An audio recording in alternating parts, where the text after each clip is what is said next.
नमस्कार दोस्तों। Recently the locals के द्वारा अपने न्यूज रिपोर्ट के अंदर ये बताया गया कि किस तरीके से भारतीय लोग स्वीडन को छोड़ के जा रहे हैं, जिसके बाद स्वीडन के अंदर भारतीय लोगों का एक मास एक्सोडस देखने को मिल रहा है।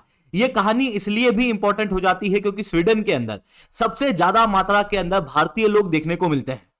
जब यही भारतीय लोग स्वीडन को छोड़ के जा रहे हैं तो उसकी वजह से स्वीडन की अर्थव्यवस्था के ऊपर क्या असर पड़ने वाला है, स्वीडन के अंदर ऐसे कौन से स्टेप्स लिए गए जिसकी वजह से भारतीय लोगों को मास एक्सोडस करना पड़ा स्वीडन से, ये सारी चीजों को मैं शुभेंदु चौहान डिटेल में आप लोगों के साथ में चर्चा करूंगा। बट उसके पहले आप लोग मेरे साथ में साथ टेलीग्राम ग्रुप के ऊपर जुड़ सकते हो। मेरे क्लास की अपडेट भी पीडीएफ सब कुछ आपको मिल जाएगी। यूपीएससी सीएससी की तैयारी करना, इंडिया के टॉप एजुकेटर से ऑफलाइन क्लास के अंदर पढ़ना, तो आप लोगों के पास में अच्छा मौका है। अनअकैडमी केवल ऑनलाइन ही रहा, अनअकैडमी अब ऑफलाइन भी आ चुका है। दिल्ली के करोलबाग मुखैना के अंदर, प्रयागराज सिविल लाइंस के अंदर हमारे सेंटर्स खोले जा चुके हैं, जहां पर इंडिया के ये टॉप एजुकेटर्स आप लोगों को ऑफलाइन क्लास के अंदर पढ़ाएंगे, जिनके द्वारा GS, CSAT, current affairs, ethics, optional complete UPSC CSC की तैयारी कराई जाएगी। प्रीलिम्स, मेंस, इंटरव्यू सबका कवरेज आपको दिया जाएगा। साथ में आप लोगों को टेस्ट सीरीज मिलेगी, वन ऑन वन मेंटरशिप मिलेगी, वो भी एक ऐसे प्लेटफॉर्म से जो सबसे ज्यादा रिलायबल है। यूपीएससी सीएससी 2023 के अंदर टॉप रिजल्ट अनअकैडमी से आए थे। टॉप 10 में 4 बच्चे, टॉप 20 में 10 बच्चे और टोटल 315 बच्चे अनअकैडमी से क्वालिफाई हुए थे। आप क्लियरली यहां पर देख सकते हो, जो भी बच्चे अनअकैडमी से क्वालिफाई हुए थे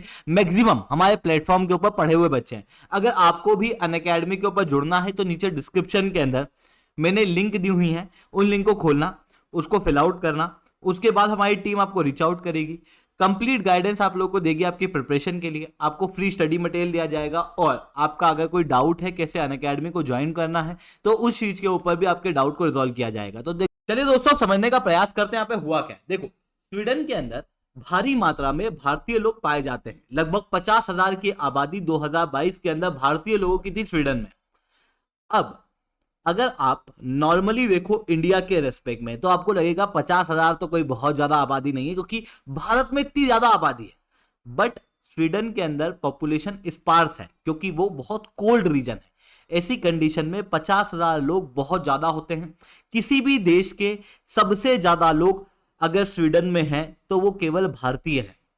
अब स्वीडन के अंदर ये भारतीय लोग आए कैसे? देखो, स्वीडन की जो पॉलिसी है उसके अंदर आपको कैपिटलिज्म दिखाई देगा और उसके साथ में वेलफेयर स्टेट दिखाई देगी, जिसके कारण से लोगों का भला स्वीडन के अंदर होता है। इस वजह से हैप्पीनेस इंडेक्स वगैरह के अंदर स्वीडन अच्छा परफॉर्म करता है। इस कारण से कई सारे लोग स्वीडन के अंदर जाके बसना पसंद करते हैं। साथ में स्वीडन की जो माइग्रेशन पॉलिसी थी वो भी काफी इजी थी। इस कारण से कई सारे देशों के लोग स्वीडन के अंदर जाके बसे हुए हैं। इवन दुनिया भर के वॉर टोन रीजन से आए हुए लोग स्वीडन के अंदर बसे हुए हैं, चाहे वो सीरिया हो, चाहे वो इराक हो, या फिर वो चाइना वगैरह जैसे देशों के लोग हों, वो सब स्वीडन के अंदर आके बसे हुए हैं। भारतीय लोग भारी मात्रा में स्वीडन के अंदर इसलिए भी देखने को मिलेंगे क्योंकि 20वीं शताब्दी से भारतीय लोग स्वीडन के अंदर जाना शुरू कर चुके थे। फिर उसके बाद में स्किल्ड लेबर की और आवश्यकता लगी, इमिग्रेशन लॉस को और इजी किया गया स्वीडन के द्वारा। इस कारण से भारतीय लोग भी स्वीडन के अंदर भारी मात्रा में बसे हुए थे। पिछले 2 दशकों से लगातार भारतीय लोग स्वीडन के अंदर बढ़ ही रहे थे, पर अभी 1998 के बाद पहली बार नेगेटिव नेट माइग्रेशन स्वीडन के अंदर दिखाई दिया है। ऐसा यूरोपियन यूनिवर्सिटी इंस्टीट्यूट द्वारा अपनी रिपोर्ट के अंदर बताया गया, जिसके अंदर महज 6 महीने में, जनवरी से जून के बीच में 2837 भारतीय लोगों ने स्वीडन को छोड़ा, जो कि पिछले बार के मुकाबले लगभग 171% ज्यादा है। सबसे ज्यादा भारतीय लोग स्वीडन के अंदर पाए जाते हैं और सबसे ज्यादा लोग जो स्वीडन को छोड़ रहे हैं वो भी भारतीय हैं। इसके अलावा चाइना, सीरिया, इराक और दूसरे देशों के लोग भी स्वीडन के अंदर देखने को मिलते हैं। अब बात आती है कि स्वीडन के अंदर भारतीय लोग क्यों छोड़ के जा रहे हैं।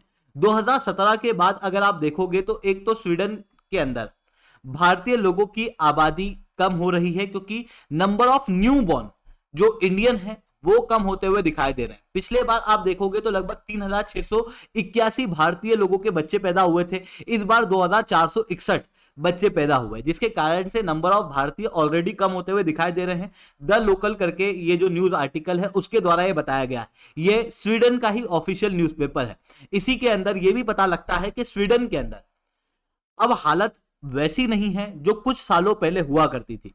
पहले स्वीडन के अंदर काफी शांति वाला माहौल था, लड़ाई वगैरह होती नहीं थी, गन फाइट जो है वो देखने को नहीं मिलती थी। पूरे यूरोप के अंदर सबसे कम गन फाइट वाला रीजन आपको स्वीडन उस समय पे देखने को मिलता था।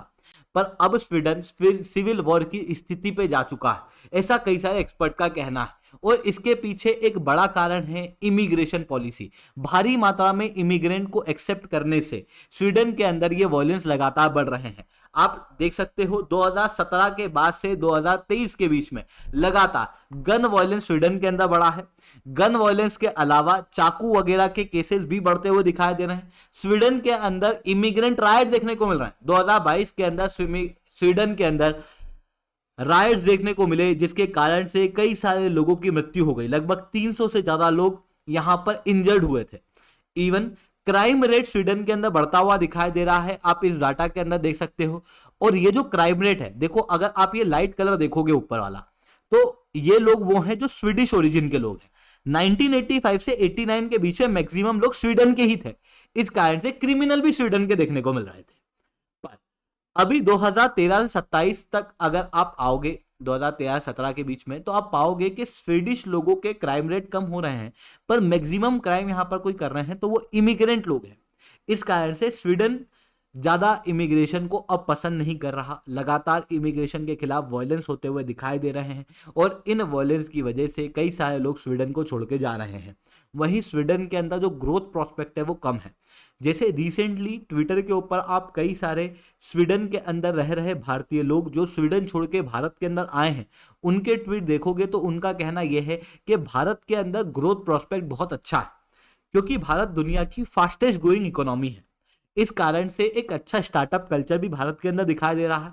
इस वजह से जो एम्बिशियस लोग हैं वो जनरली स्वीडन छोड़ के भारत आ रहे हैं, क्योंकि स्वीडन दूसरी तरफ रिसेशन के अंदर जा चुका है ऑफिशियली। आप क्लियरली यहां पर देख सकते हो, लगातार 2 जीडीपी के डाटा के अंदर स्वीडन की नेगेटिव ग्रोथ रेट हुई, जिसके कारण से स्वीडन ऑफिशियली रिसेशन के अंदर जा चुका है, जिसके वजह से जो ग्रोथ प्रोस्पेक्ट है स्वीडन में वो कम हो गए। और जब ग्रोथ प्रोस्पेक्ट कम हुए हैं, इस कारण से कई सारे लोग स्वीडन को छोड़ के जा रहे हैं। वही स्वीडन खुद भी चाहता कि लोग स्वीडन को छोड़ के जाए, क्योंकि इमिग्रेशन पॉलिसी की वजह से, बहुत ज्यादा इमिग्रेशन के आने की वजह से स्वीडन के अंदर लगातार वॉयलेंस, इनस्टेबिलिटी वगैरह देखने को मिल रही है।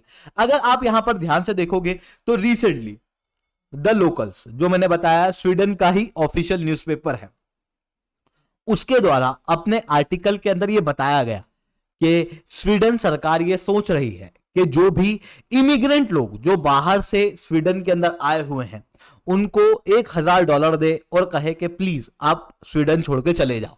मतलब ऐसे लोग जो स्वीडन के अंदर अभी रह रहे हैं, उनको रिटर्न जाने के लिए जो फ्लाइट वगैरह का खर्चा है वो स्वीडन सरकार उठाने को तैयार है, कह रही है कि भाई आप लोग चले जाओ। इस तरीके की स्थिति स्वीडन के अंदर देखने को मिल रही है, क्योंकि वहां पर एक अस वर्सेस दे की सिचुएशन क्रिएट हो गई है। मतलब वहां पर कुछ भी होता है, जैसे अभी इकोनॉमिक रिसेशन हुआ तो इकोनॉमिक रिसेशन का भी जो दारोमदार है, जो ब्लेम है, वो इमिग्रेंट को दे दिया गया। तो इस तरीके की चीजों के कारण स्वीडन के अंदर काफी सारी प्रॉब्लम देखने को मिल रही है।